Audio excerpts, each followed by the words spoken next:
Hello，大家好，朱真路。澳門出名係遍地黃金但係咧最近一夜間消失咗喎。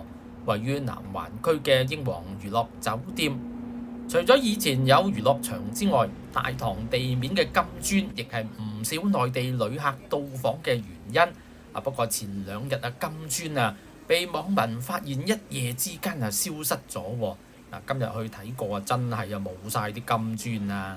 今日喺現場所見到啲外國旅客都望住個地下，好驚訝，覺得點解啲金磚全部唔見晒？大家睇到大堂嘅地磚裡面有啲做咗透視窗口，每塊地磚裡面原本都鑲嵌有一塊1公斤嘅金磚，總共有78塊即係78公斤嘅黃金。而家地磚內空空如也。呢件事喺內地嘅社交媒體平台亦傳開咗。對此，內地媒體極目新聞打電話俾英皇娛樂酒店，工作人員就話酒店地磚裡面確實有78公斤黃金嘅，已經喺前2日晚上全部撤走晒啦。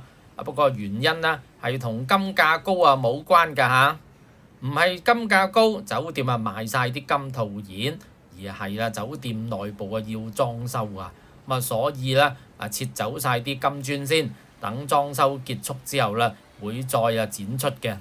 呢個先係真正嘅原因，咁都好啲，唔會話冇咗個特色㗎嘛。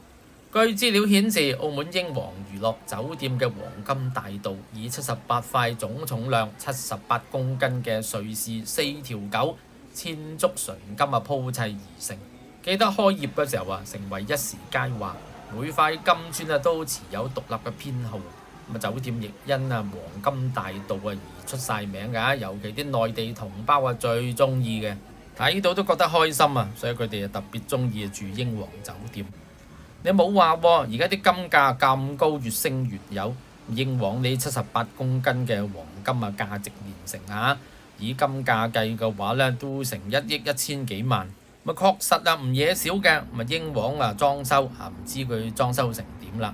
相信唔少旅客都期待佢煥然一新之後究竟係點樣？我哋第日再睇過。好，呢一集睇到先，想支持我嘅訂閱，我下集見。